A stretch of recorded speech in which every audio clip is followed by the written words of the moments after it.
In a few seconds, I'm about to pour some M&Ms into this container. All you have to do is guess how many there are.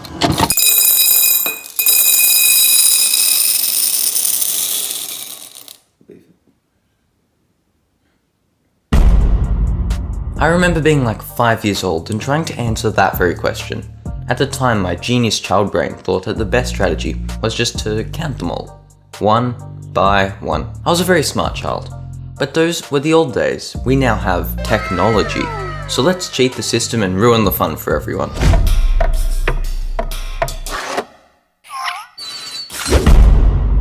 So I wanted to figure out if there was a way to easily calculate the amount of M&Ms in a jar. Here are the rules. You don't know the size of the container. Yeah, that's kinda the only rule. Also, you're not meant to open the jar, but that's kinda self-explanatory. So I decided to call up a bunch of my mates and see what they thought. How many M&Ms do you reckon are in it? Solid question. Ooh, okay.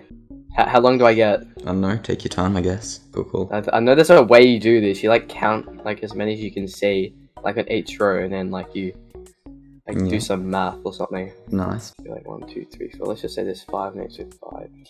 And I'm really taking this a little bit too seriously, aren't I? No. I reckon this is a perfectly normal response. Okay, so what's the 1, 2, 3, 4, 5, 6, 7, 8, 9, 10, 11, 12, 13. Let's say 160. 160? Is that you're gonna lock in? No. No. 150. 150. I'm gonna lock in 150. Oh, 150. So.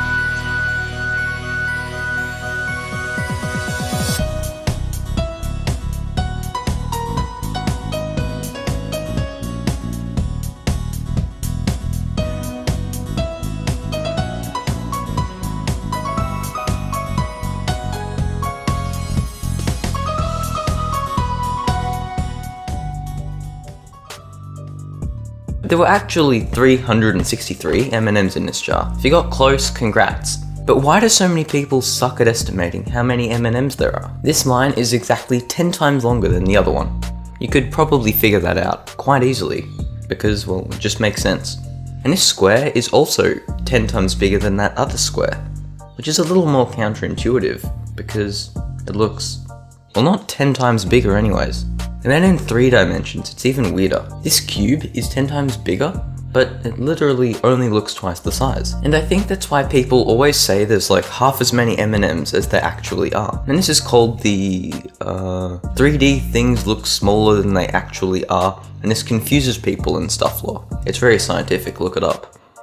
And so people say low numbers because their brains suck at converting a 3D volume into just a line of M&Ms. Okay, now all we have to do is actually make the algorithm to determine the amount. When you have an image like this, there is very little information for you to work off. We've got some circles, some M's, some colors, but none of those are really useful. My first idea was to imagine that a circle was just a square that was kind of weird shaped. So if we just found how many M&Ms tall it was, and multiplied that by the width, and then the width again, because the width was actually the depth because it's a square, and yeah, that didn't really work. Next up, I remembered some year 7 math and was like, yo, we can find the radius and times it by pi and then multiply the height and easy peasy orange squeezy. This method was probably better, technically speaking, but finding the radius was a bit tough and it sometimes overestimated by a lot. What's odd is that in the times when one of these methods was really wrong, the other one was pretty much always spot on. But then I did some research and realized that people had actually made some very good algorithms. The way they worked is that they took the volume of the jar, divided it by the volume of an M&M, and then multiplied it by the random packaging density. These were really close to being right.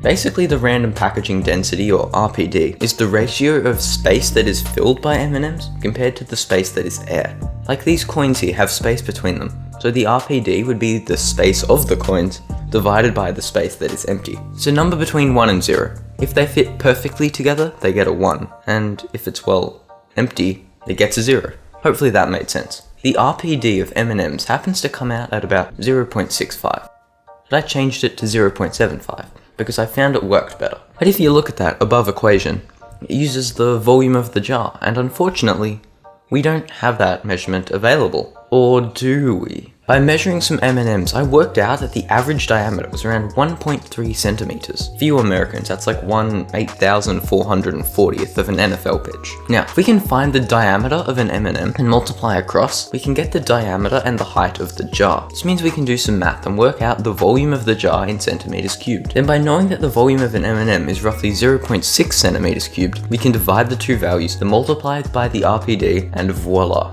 The math is really quite simple, and now you can use this formula to destroy every 7-year-old who thinks they can guess better than you.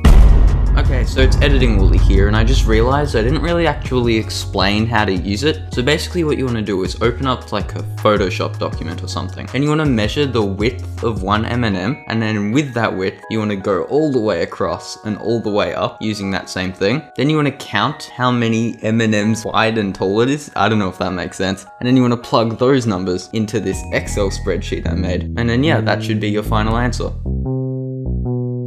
Sub to Hater 31. Yeah, there we go.